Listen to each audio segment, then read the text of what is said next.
నమస్తే. ఈ రోజు కుటుంబ ప్రణాళిక ఎందుకు అవసరమో మరియు దాన్ని చేయడానికి కొన్ని మార్గాలను నేర్చుకుంటాము. కుటుంబ ప్రణాళిక యొక్క ప్రయోజనాలు.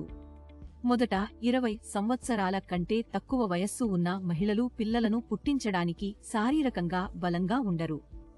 రెండవది, 2 పిల్లల మధ్య 3 సంవత్సరాల విరామం తల్లి మరియు పిల్లల ఆరోగ్యానికి ముఖ్యమైనది. మూడవది, పెద్ద కుటుంబానికి తక్కువ ఆర్థిక భారము. చిన్న కుటుంబంతో మీరు మీ పిల్లలకు మెరుగైన విద్య, ఆహారం మరియు ఆశ్రయం ఇవ్వవచ్చు, ఇది వారి భవిష్యత్తుకు మంచిది. నాలుగవది, జనాభా మరియు అధిక జనసాంఘిక సమస్యలను తగ్గిస్తుంది.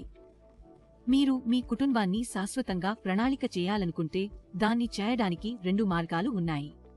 మొదట, ఫీటల్ గర్భధారణ. గర్భధారణ నియంత్రణకు ఒక శాశ్వత మార్గం ఉంది. అందులో ఫలోపియం ట్యూబ్ ఒక శస్త్రచికిత్స ద్వారా కట్ చేసి కట్టబడుతుంది.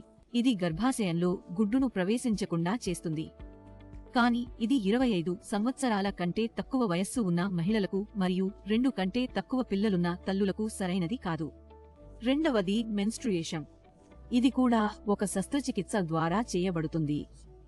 ఈ ప్రక్రియను ఈ విధంగా చేయబడుతుంది: గర్భాశయంలో రక్తస్రావం ఉండదు. ఇది వెంటనే జరగదు, ఇది 3 నెలలు పడవచ్చు. అందుకే ఈ సమయంలో కొన్ని ఇతర రక్షణ మార్గాలను ఉపయోగించాలి. తర్వాతి వీడియోలో మేము కండోమ్లు మరియు గర్భధారణ నియంత్రణ మాత్రలు వంటి కుటుంబ ప్రణాళిక యొక్క కొన్ని ఇతర రకాల గురించి తెలుసుకుంటాము.